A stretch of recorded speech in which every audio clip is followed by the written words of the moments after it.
Hey, good afternoon. It is Brad Kilgore here with America's Best Shops. And my tip for the day is very straightforward and very simple. If you are looking to create graphics for social media, create really cool infographics for your website and that type of thing, all you got to do is if you have any sort of a Gmail account or a Google Workspace, go to Notebook LM and it's all built in.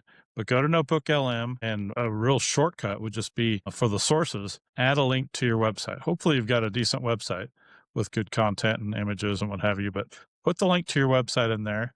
And once you've got that in there, on the right-hand side, all you got to do is just click infographic or pick a particular service page on your website. So once you've got those in there, you can load more than one, but I would say to keep it streamlined, go ahead and put that first one in there. Let's say it's about your oil changes or it's about specific services that you offer. And once you've got that in there, literally hit create infographic and it's going to create some amazing, amazing looking infographics. If you don't know what that is, it's insane. Just try it out.